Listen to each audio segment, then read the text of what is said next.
Este jueves se reúne el Consejo Nacional de la Magistratura y deberá, en primer lugar, conocer y aprobar el reglamento que se utilizará para la evaluación de los jueces de la Suprema Corte de Justicia. Son 12 jueces, pero hay uno que dijo que no formalmente, Edgar Hernández, que no quiere postularse nuevamente, y el presidente de la Suprema Corte de Justicia, Mariano Germán, que en su discurso del Día del Poder Judicial dijo que este era como su despedida, pero él no ha formalizado, Mariano Germán, con una carta su renuncia de la presidencia de la Suprema Corte de Justicia ni del Consejo Nacional de la Magistratura. Es probable que él presente su carta de renuncia cuando el Consejo termine la elección de los jueces que deberán sustituir. En esos casos, los que declaran yo no tengo intención de seguir, quiero retirarme, no tienen que ya ser evaluados. No, porque él no se va a someter a evaluación. Pues bueno, la idea es que hay un debate a propósito del reglamento de si los miembros del Partido Revolucionario Moderno, Josefa Castillo y José Ignacio Paliza, se retiran o no del Consejo, porque ellos quieren que toda la evaluación, todo el proceso se dé a conocer. Es decir, se transmita como se ha hecho hasta ahora con la selección y las entrevistas a los aspirantes al Tribunal Constitucional. Ellos dicen que es una condición indispensable que toda la evaluación, incluyendo no solo los que aspiren que en un momento en que no se sabe en qué momento van a presentarse, sino la evaluación de los actuales miembros de la Suprema Corte de Justicia, que el país la conozca. Parece que en el reglamento se está discutiendo y la idea que ha quedado es que la evaluación de los actuales miembros de la Suprema Corte de Justicia se hace pero no se transmite. Y cuando se abra la posibilidad de escuchar y evaluar a los aspirantes, entonces en ese caso sí se hace la apertura.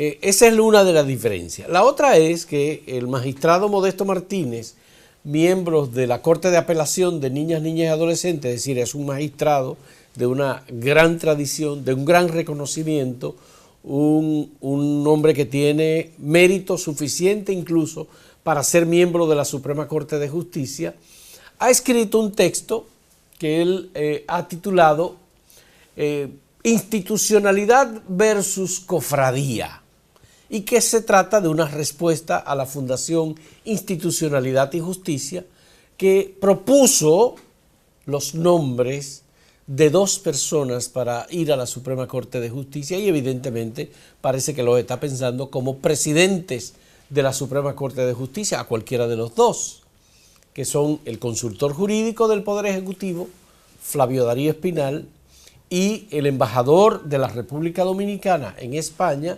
Olivo Rodríguez Huertas. Y lo que está diciendo el magistrado Modesto Martínez, que eso no es institucionalidad por ningún lado, debido a que en ambos casos no son miembros de la carrera judicial, no han pasado por la escuela de la judicatura, y por otro lado, estas personas representan, digamos, el porcentaje del 25% que pueden ser electos miembros de las altas cortes y de la Suprema Corte de Justicia, y que correspondería, digamos, a la parte de política. Bueno, el magistrado Modesto Rodríguez, Martínez, yo creo que hace unos señalamientos bien fundamentados, si uno lee el texto que está publicado en acento.com.do, porque la FINJU con esa recomendación se saltó todo el proceso necesario. Y si es una entidad que ha abogado y se le reconoce que ha trabajado por afianzar la parte institucional del país, eso no es institucional, y yo creo que tampoco es justo.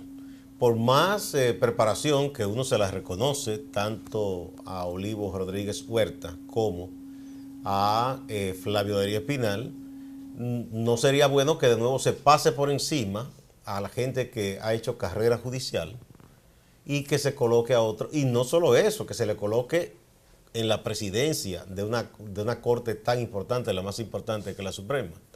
Porque entonces, ¿de qué nos quejamos de que se haya puesto a Mariano, ¿verdad? El actual magistrado, y que se haya puesto a Moscoso Segarra, que no son de la carrera que judicial, no son, porque no son de la ración política que va a... Exactamente, y es verdad, o sea, eso incluso yo creo que envía un mensaje de desaliento, desestimula a quienes se empeñan en hacer una buena labor como jueces de carrera y que han hecho carrera y son servidores públicos y hay gente con vocación de servicio, sobre todo en el ámbito del Poder Judicial. Yo creo que quizá lo mejor sería que el amigo Servio Tulio, que no es una persona arrogante ni nada, reconozca que eso fue un desliz.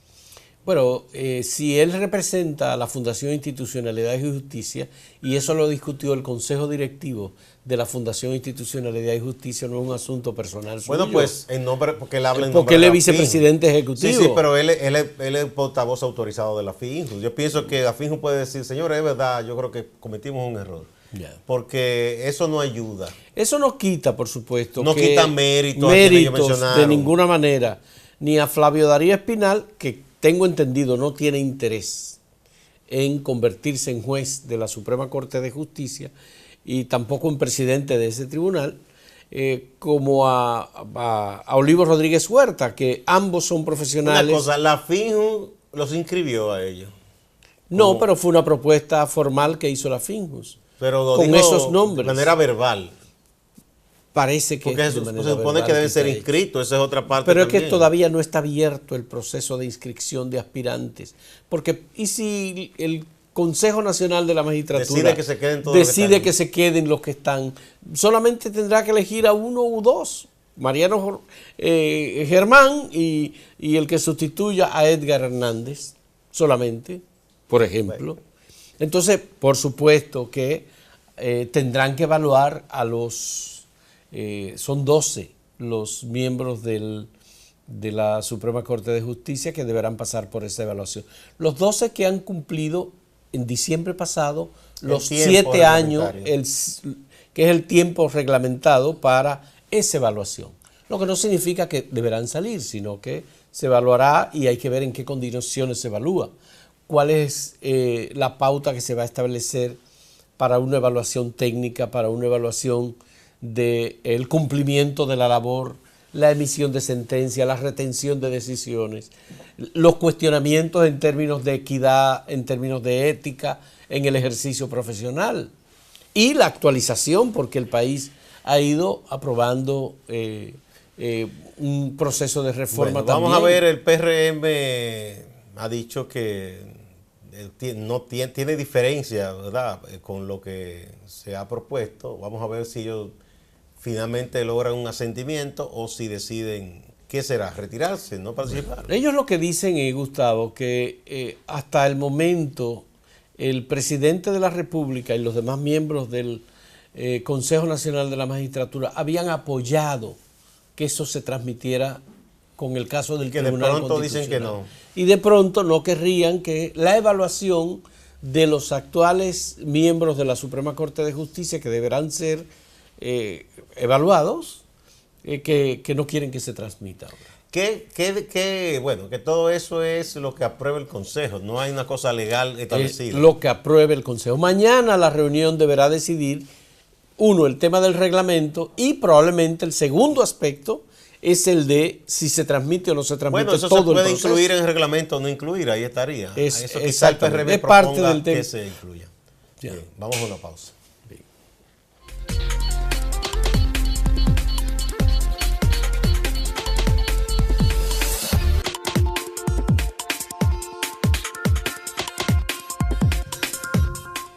Bueno, sigue caliente el debate político y sobre todo dentro del PLD.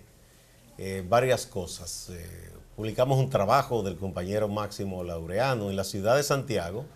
Los danilistas están en eso y dicen que no, que eso es un hecho, que ellos van a hacer que se pase una reforma constitucional para la reelección. Los leonelistas no quieren como debatir directamente ese tema con los danilistas en Santiago. Ellos no le hacen mucho caso, pero ellos por su lado dicen que no, que a nadie detiene al León, que Leonel va a ser candidato. Ayer también hubo dos hechos que tienen que ver con ese mismo debate, vamos a decir, esa competencia interna. El expresidente del Tribunal Superior Electoral y dirigía una de las cámaras, la contenciosa dentro de la Junta Central Electoral, Mariano Rodríguez, un profesor muy conocido de muchos años, pues ha sido juramentado o presentado en el grupo que apoya el regreso al poder del expresidente Leonel Fernández. Él inclusive elogió mucho a Leonel, diciendo que es la persona ideal para dar respuesta a todos los problemas que tiene el país, en lo económico, cultural, seguridad, etcétera. Y para devolverle, dice, como la decencia a la política. Eso es como una indirecta directa a la gente que está gobernando, la gente de Danilo.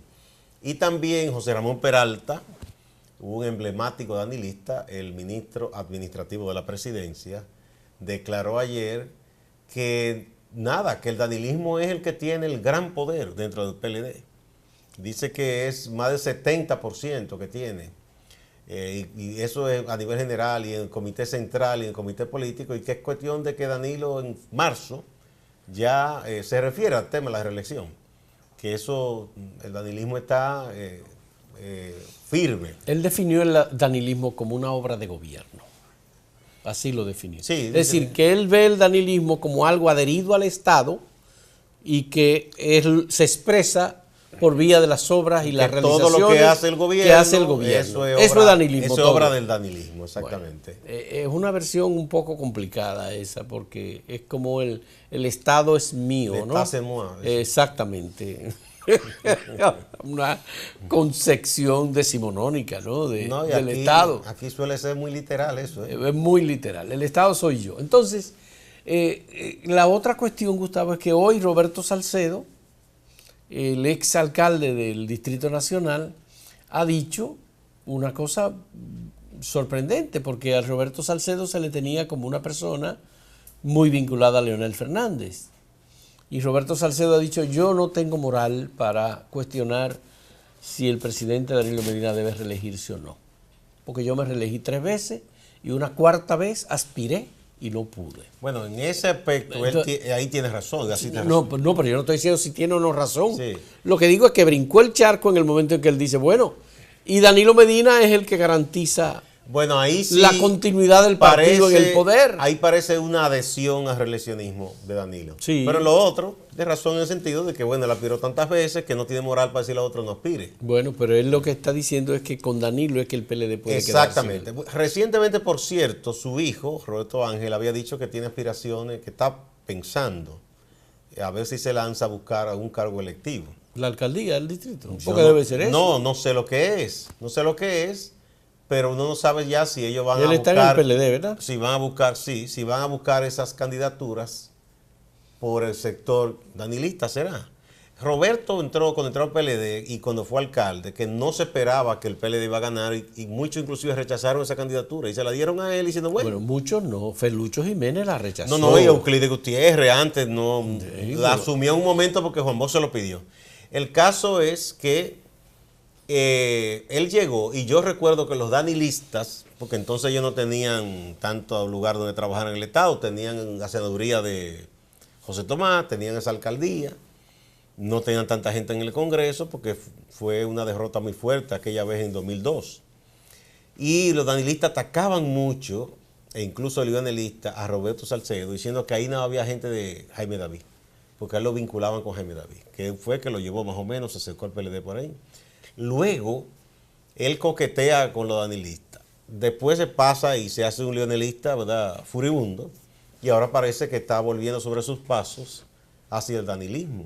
Bueno, porque el danilismo es el que está en el poder y el que está demostrando músculos como para poder, por ejemplo, apoyar una candidatura. Tal vez él puede pensar que el danilismo lo puede apoyar para la alcaldía. ¿Usted recuerda que nuestro amigo Omar Liriano, que es una persona leal a Leonel, es su locutor oficial, sí, ¿verdad? Tuvo muchos años trabajando con Roberto. Porque te decía a ti del vínculo de Roberto con Leonel Fernández. También, es verdad. Sí. Pero están las definiciones en este momento y vamos a ver muchas más en los próximos días. Pero evidentemente, tanto Danilo como Leonel en este proceso están presentando cartas públicamente.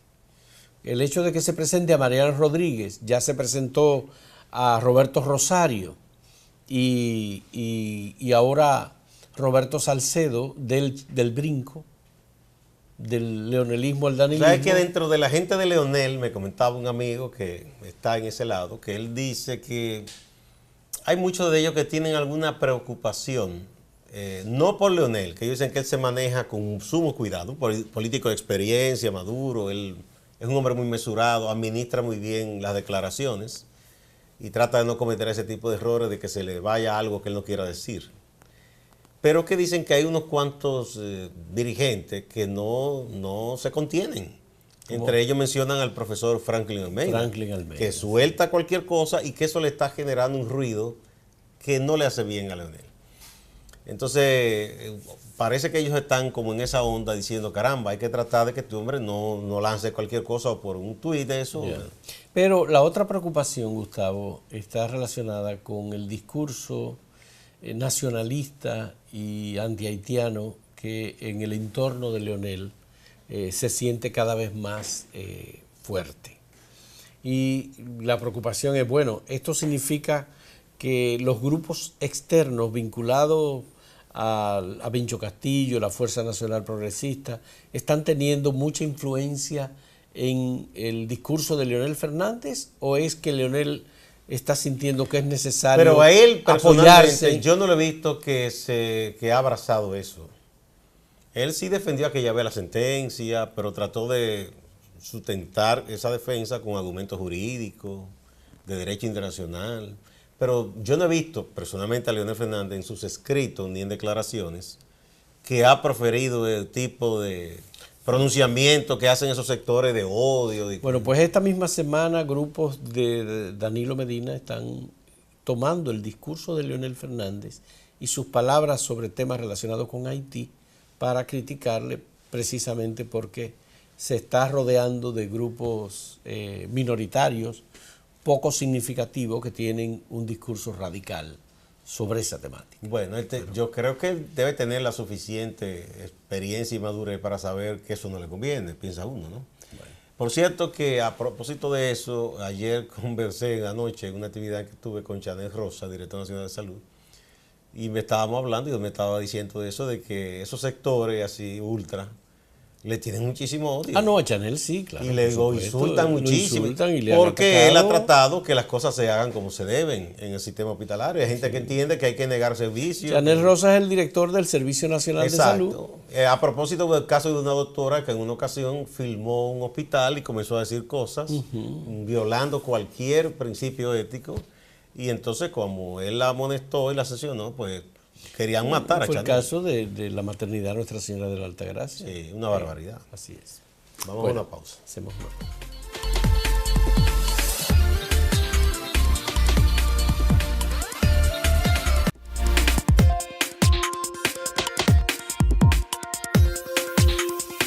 El tema de la auditoría social del Partido Revolucionario Moderno en Santiago, Gustavo. Sí, bueno, sí. ¿Por qué ellos llaman una auditoría social? Porque no es la auditoría que hace la Cámara de Cuentas o la Contraloría General de la República, sino que en base a las informaciones que por ley y por obligación deben de publicar las entidades públicas en sus portales de transparencia, ellos tomaron la palabra al ayuntamiento, a la alcaldía, a la administración de Abel Martínez, que ha publicado esos datos, y han hecho unos cruces y encuentran que hay unos montos exagerados en algunos gastos. De inversión del ayuntamiento. Exacto. Mientras, por un lado, se debe el pago de la prestación laboral a un número importante de ex empleados o empleados que ya entraron en situación de pensión y se han estado quejando de que no se le está pagando. Ellos han respondido a esa información, la tenemos pendiente de publicarla hoy. Ellos han dicho que bueno, que eso es un asunto político, que es lo que suelen decir muchos funcionarios cuando se hace una denuncia. Pero los técnicos del PRM mostraron los numeritos que están en la página del portal. Yo creo que es importante que se haga uso de esa información. Ya eso lo han dicho Pero ellos no están hablando de malversación de fondos, sino de inversión poco útil o de... Y en algunos montos exagerados que ellos dicen que debe transparentarse. ¿Por qué? Yeah. Porque está claro, si tú, por ejemplo, invierte, ¿qué te digo yo? Para poner un ejemplo, en una acera de una calle determinada, en un segmento de una calle, y tú ves que hay un monto que tú dices, pero esto no puede ser porque eso no cuesta tanto. Eso llama la atención. Yeah. O que para un pago de trabajadores temporeros para una época del año, se liberen unos fondos que tú dices, pero bueno, ¿y cuánto cobraba esta gente?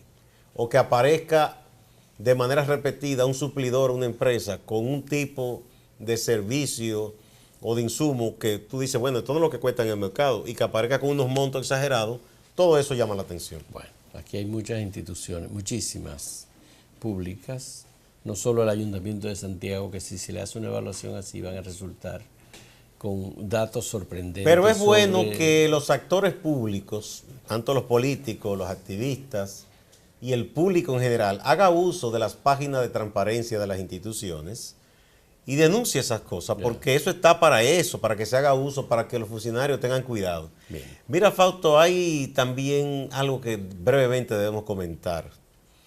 Mira, aquí está pasando algo escandaloso. Durante muchos años el tema del narcotráfico se ha utilizado de manera politiquera y alegremente se acusaba a partidos, a gobiernos de narcoestado. Bueno, ahora está pasando una cosa realmente escandalosa. Van varios casos de narcotraficantes o gente que se dice que es narcotraficante o vinculada, que habla de que aquí los llamados puntos de droga, los negocios de venta al minoreo de las drogas, eso está como si fuera legal. Hay el caso de un joven que en principio se le tomó a chanza de San Francisco de Macorís, y yo no sé si él estaba confundido o quizá bajo los efectos de una droga, diciendo que Proconsumidor debía hacer su labor y evitar que subieran tanto el precio de la marihuana, que eso es un abuso. Él piensa que Proconsumidor debe velar por ese servicio de ese producto. Dígame usted. Ese joven después fue entrevistado y ratificó lo que él dice. Parece que tiene una confusión. Bueno. Y este es otro caso de este joven que es hermano del que le dicen Buche en Baní, que hay un video donde él dice, el punto de mi hermano era el mejor, el que más vende, porque aquí en Baní eso se vende legal. O sea, Baní dice que no, eso está donde quiere, todo el mundo sabe, y que si usted paga a la policía no hay problema. Entonces él dice, mi hermano era el mejor, y los otros, la competencia, como si fuera una cosa comercial legal, se pusieron de acuerdo con ese grupo de policía para calentar a mi hermano, como dicen ellos en su lenguaje. Llamaron al coronel, le tendieron una trampa, lo matan, para que el hermano de él, que dice que tiene mejor negocio, lo saquen de competencia y los otros vendan más. Óigame, eso es algo escandaloso de verdad. Sí, bueno, es una situación realmente preocupante. En las últimas 2 semanas, Gustavo, el número de personas muertas por razones vinculadas con tráfico de drogas o lucha intergrupal por temas de droga o puntos de droga, creo que son 12 personas. Y bueno, eso el último caso de unos jóvenes que encontraron en el este, ¿no? La hermana fue. Sí. Dice que calcinado y con tiros en el cuello. Sí. Parece una ejecución. Una ejecución. No se ha determinado todavía que sea por asunto de narcotráfico. Pero es muy preocupante la situación. Por otro lado, no podemos dejar de mencionar el juicio que se sigue en Brooklyn al Joaquín Loera, el Chapo Guzmán, y donde se están ofreciendo muchos testimonios, Gustavo. Desde que en el 2012 llegó a la presidencia de México Enrique Peña Nieto, según el testimonio de una persona ayer, apellido Cifuentes, que trabajaba con el Chapo, el presidente Peña Nieto le pidió, para dejarlo tranquilo y no perseguirlo, $250 millones.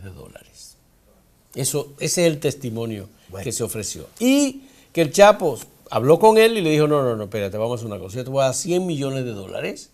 Y le dio $100 millones a Enrique Peña Nieto. Pero que además al presidente anterior, Felipe Calderón, el Chapo también le había dado otra cantidad de dinero que no se especificó.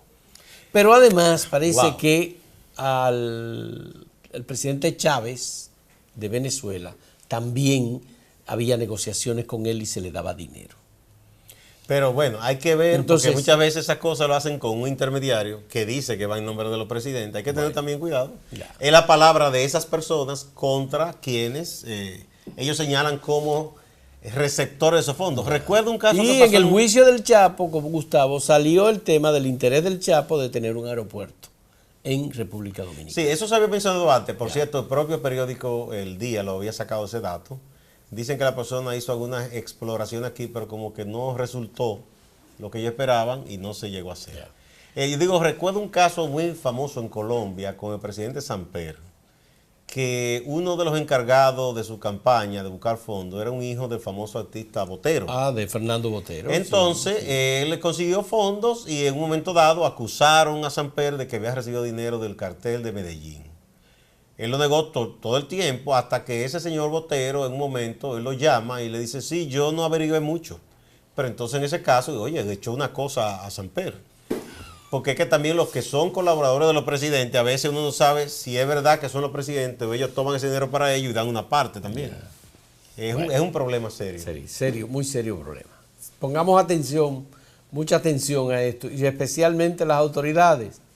Y uno no sabe si confiar. Mira, lo único bueno en el caso de aquí, sobre eso te digo que es, que ya se acabó el relajo de que un sector use de manera politiquera e irresponsable el tema del narcotráfico. Aquí este país está lleno de droga y de muchachos que están perdiendo su salud, su cordura, así no sea adicto a drogas, y no hay una política que sirva. Lo único, una supuesta represión que todo el mundo sabe para lo que sirve eso, para la corrupción de agentes policial y militar. Entonces, uno no ve una política de verdad que enfrente eso como se debe. Bueno, señores, se nos quedó el tema de la carta pastoral de los obispos dominicanos. Y bueno, y que habrá una serie de la caña en béisbol también. También, sí, cierto. Pero bueno, ya los toros. habrá oportunidad de volver sobre estos temas. Muchas gracias por la compañía.